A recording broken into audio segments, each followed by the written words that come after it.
The snow outside the gates of Rutherford Academy fell in soft, silent flakes, the kind that looked peaceful only if you weren't living the storm inside. Inside those golden gates, where every child wore wealth like armor, one boy limped down the marble corridor, his crutch tapping against the polished floor. Ethan Rutherford, heir to $1 billion empire, owner of everything except acceptance. Every step echoed with whispers. Every laugh behind his back was a dagger. "Hey, hop along," one boy jeered, tossing a snowball that burst against Ethan's shoulder. Another voice followed, dripping with mock sympathy. "Careful, you might break your other leg." Ethan didn't respond. He never did. He just stared at the floor and kept moving, his jaw clenched, his heart somewhere between shame and fury. He used to fight back. Once. But when you're outnumbered every day, silence becomes your shield. At the far end of the hall, a portrait of his late mother hung, a woman with eyes like warm sunlight. He always stopped there. Every morning. "Hi, Mom," he whispered under his breath, brushing the frost off the frame. Still here, trying. But no one saw that side of him. To everyone else, Ethan was the crippled rich kid, a spoiled heir who didn't deserve pity. What they didn't know was that his leg hadn't been lost in an accident of arrogance. It had been lost saving someone else's life. And fate, ever cruel, wasn't done testing him. Because that very evening, a new janitor would arrive at Rutherford Academy. And with him, his daughter, a quiet, bright-eyed girl from the other side of the city, who would one day change Ethan's world forever. The winter wind howled outside Rutherford Academy as Samuel Brooks, the new night janitor, walked through the staff entrance. His boots were cracked, his uniform secondhand, but his eyes carried a quiet pride. Beside him, clutching a worn-out backpack and an old sketchbook, was his daughter, Lila. She was 16, with hair the color of chestnuts and eyes too bright for someone who'd seen so much struggle. Her shoes were scuffed, and her coat was a size too big, but she wore a smile like it was enough to keep her warm. "Are you sure it's okay if I wait in the hall while you work?" she asked softly. Samuel smiled, brushing the snow from her shoulder. "You'll be fine, sweetheart. Just stay out of the way, and maybe you can get some studying done. One day, you won't have to clean floors like your old man." She nodded, even though part of her wanted to help him. The academy looked like a palace. Chandeliers, marble floors, portraits of founders with faces that never smiled. Everything smelled like money and polish. To Lila, it was another world. While her father went off to begin his shift, she sat quietly near the hallway, sketching the world around her. The glint of light on gold frames, the shadow of stair rails, the shape of distant dreams. That's when the laughter began. A group of students came around the corner, designer coats, perfect hair, eyes that looked at her like she didn't belong. "What's she doing here?" one girl whispered. "Probably lost," said another. "Or delivering something?" Lila kept drawing, pretending not to hear. Years of poverty had taught her that silence was safer. But one boy lagged behind them, a tall figure with a crutch and a face too old for his age. He glanced at her sketchpad and stopped. He'd seen her lines, her light strokes, the way she drew the world like she understood it. "You draw?" he asked quietly. The other students turned. "Ethan, come on. Why are you talking to her?" Ethan ignored them. For once, he looked at someone not through pain or pity, but with curiosity. Lila hesitated, then nodded. "A little. Helps me forget things." He smiled faintly. "Yeah, I know what that's like." The group laughed. "Wow, the billionaire and the janitor's daughter, what a pair." Ethan's smile faltered. He turned away, shame creeping back into his chest. Lila watched him limp down the hall, something about his loneliness tugging at her heart. She didn't know his name. She didn't know his story. But she knew pain when she saw it. And that night, as her father swept empty classrooms under flickering lights, Lila couldn't stop thinking about the boy with one leg and a heart full of silence. Because sometimes, the people who seem to have everything are the ones who need kindness the most. The following week, Rutherford Academy buzzed with the usual winter chill and silent cruelty. The wealthy students wrapped themselves in designer coats and cold laughter, while Ethan Rutherford walked the halls with his crutch and quiet dignity. He had grown used to the whispers, used to the stares. But something had changed since that day, since her. He didn't even know her name, but he remembered the warmth in her voice. The way she hadn't looked at him with pity, or disgust, or fear. Just understanding. Every morning, he found himself glancing toward the janitor's corridor, hoping to see that girl again, the one who drew the world in lines and light. And one afternoon he did. Lila was kneeling beside her father's cleaning cart, organizing supplies. Her sketchbook lay open beside her, a half-finished drawing of the academy's grand staircase. "Hey," Ethan said softly, stopping beside her. "You're really good at that." She looked up, smiling. "You again. Shouldn't you be with your friends?" He laughed once, a dry, humorless sound. "I don't really have any." Her eyes softened. "Then maybe you've just been talking to the wrong people." That was the first time Ethan felt something thaw inside him. They talked, quietly at first, about art, music, and how both of them felt trapped in worlds they hadn't chosen. For the first time in years, Ethan forgot the weight of his crutch. But peace never lasted long at Rutherford. The next morning, when Ethan arrived at school, the whispers were louder, crueler. His locker was plastered with mocking drawings, stick figures with one leg, holding hands with a girl in a janitor's uniform. Across the hall, a group of students snickered. "Hey, Ethan, maybe your maid girlfriend can help you clean that up." Lila was standing nearby, frozen in shock. Her face turned pale as the laughter filled the corridor. Ethan's knuckles whitened around his crutch. "Stop it," she said, her voice trembling. "That's not funny." The laughter grew.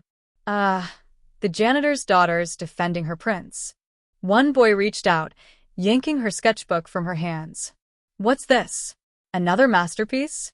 Let's hang it next to his pity party." Something inside Ethan snapped. He slammed his crutch against the locker with a metallic crack that silenced the hall. "Give it back," he growled. The bully froze, startled by the fury in Ethan's voice. For a second, no one moved. Then he tossed the sketchbook at Lila's feet and sneered, "You two deserve each other." The crowd dispersed, murmuring, but the damage was done. Lila knelt to pick up her drawings, her hands shaking. "I'm sorry," she whispered. "I didn't mean to." Ethan shook his head. "Don't be. You didn't do anything wrong."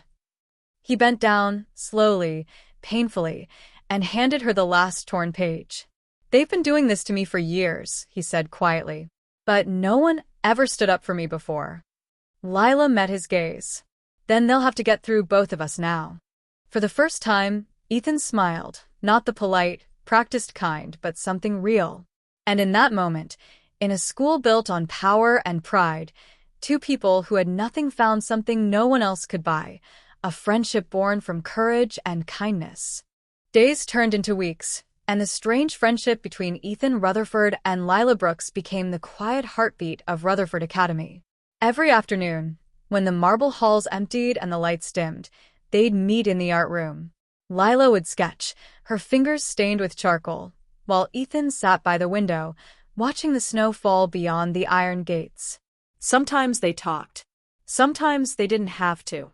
For Ethan, silence had always been loneliness. With Lila, it became peace. But even peace has shadows. One late evening, as her father cleaned the headmaster's office, Lila found Ethan sitting alone on the staircase, his crutch beside him. The snow outside glowed faintly blue against the windows. "Rough day?" she asked gently. He didn't answer at first. Then he said, voice low, "They told you, didn't they? About my leg?" She shook her head. "No. And I don't care how you lost it." He smiled faintly, but there was pain behind it. "You should know anyway. You'll hear rumors." He looked down at his prosthetic, his fingers tracing the metal edge. 3 years ago, there was a car crash. My father was driving. Some paparazzi were following us. He hated them, you know. He sped up. I told him to stop. But he paused, swallowing hard. A little boy ran into the street. I pushed him out of the way. Car flipped. The boy lived. I didn't walk away the same. Lila's eyes softened. So you saved someone's life. Ethan shook his head. I ruined my father's reputation. The media called him reckless. Investors pulled out. He said he lost millions because of my mistake. The words hung between them, heavy, aching. Lila stood beside him, her voice steady. You didn't ruin anything, Ethan. You did what was right. He looked at her, eyes glistening. You're the first person who's ever said that. She smiled. Then you've been surrounded by the wrong people your whole life. For a long moment, neither of them spoke. Outside, the snow kept falling, soft, endless, forgiving. From that night on, things changed. Ethan began walking with his head higher. He no longer hid when the others laughed. And Lila, the janitor's daughter, became the quiet spark that no amount of money could buy. But Rutherford Academy wasn't done testing them. Because the more Ethan changed, the more others noticed. The bullies, threatened by his confidence, began plotting something cruel, something meant to humiliate him publicly at the upcoming Winter Gala, the school's grand event of the year. And when the night came, the truth about loyalty, love, and the real meaning of strength would change everyone's lives forever. The grand ballroom of Rutherford Academy glittered that night like a palace of light. Chandeliers blazed with 1,000 crystals, music echoed through polished marble, and every family name present carried weight. Old money, old power, old pride. Ethan Rutherford stood near the back, his black suit tailored but simple. He adjusted the sleeve of his jacket nervously, the faint click of his prosthetic leg almost drowned by the violins. He hadn't wanted to come. He hated events like this, where smiles were masks and kindness came with price tags. But Lila had convinced him. You can't keep hiding, Ethan, she'd said. You deserve to stand tall. You earned it. And so he did. Because when Lila believed in him, it made him believe too. She was there now, in a modest blue dress her father had bought from a thrift store, her hair tied back simply. Yet somehow, she shone brighter than anyone in the room. When she saw Ethan, she smiled, and for a moment the whole gala faded away. But not everyone shared their quiet joy. At the center of the ballroom, a group of students whispered and laughed, the same boys who'd mocked Ethan for years. Their ringleader, Trent Halford, smirked as he looked toward the stage where a projector was being set up. Wait till everyone sees this, he muttered. Let's see how the cripple and the janitor's girl handle a little truth. As the headmaster gave his opening speech, the lights dimmed, and the projector flickered to life. At first, it showed images of the school, memories, laughter, students smiling. Then suddenly, the screen changed.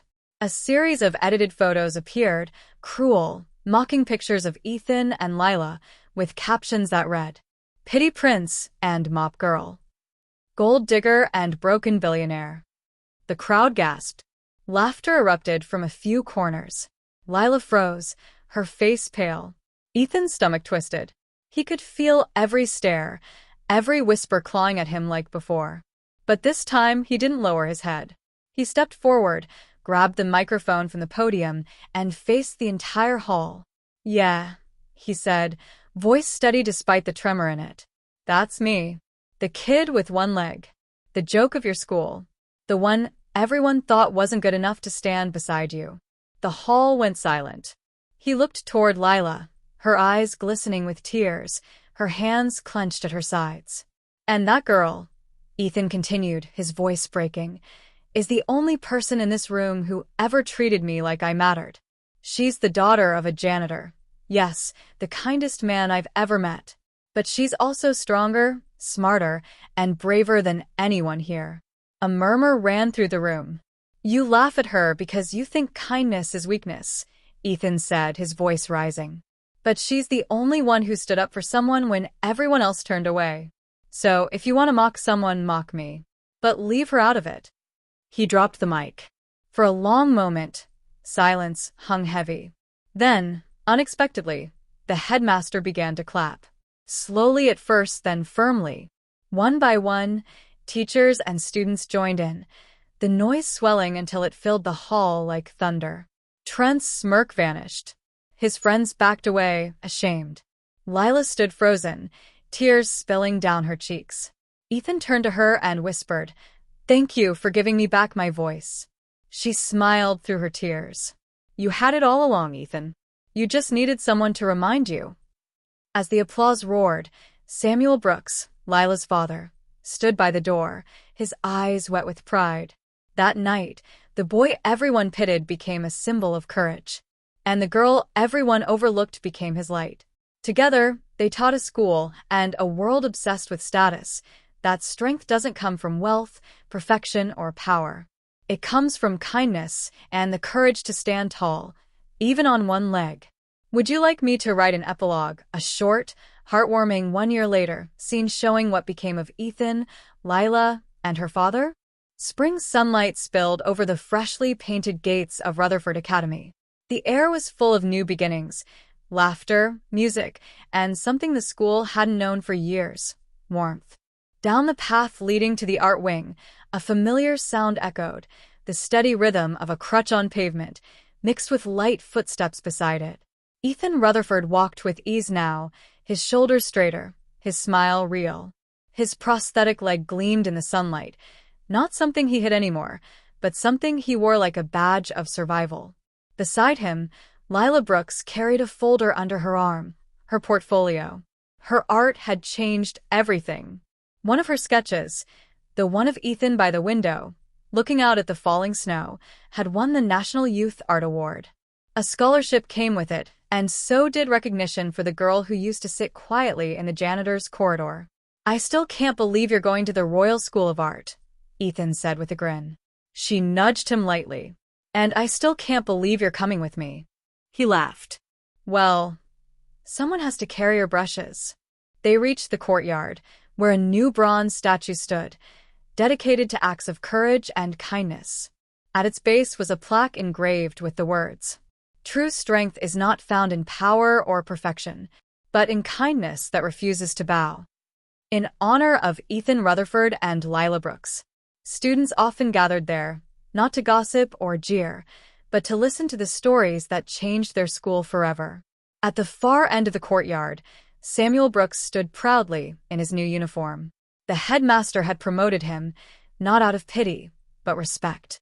He now supervised the entire facilities team, and every morning, he greeted each student by name. As Lila hugged her father goodbye, he whispered, "You made me proud every single day, baby girl." She smiled through happy tears. "You too, Dad." Ethan watched them, his heart full. He had his father's company to inherit one day, yes, but that no longer defined him. What mattered more were the people who saw him for who he truly was. As they walked down the sunlit path together, Ethan glanced at Lila and said softly, "Funny, isn't it? Everyone used to think I had everything, until I met the person who showed me what everything really means." Lila smiled. "And what's that?" He looked at her, the girl who had turned pain into purpose, and replied, "Someone who believes in you, even when you don't believe in yourself." The wind stirred gently through the courtyard, carrying laughter, hope, and the promise of brighter days ahead. And as the two walked toward the gates, the billionaire's one-legged son and the janitor's daughter, it was clear to everyone watching that some stories don't end in fairy tales. They end in truth, in healing, and in love that changes everything.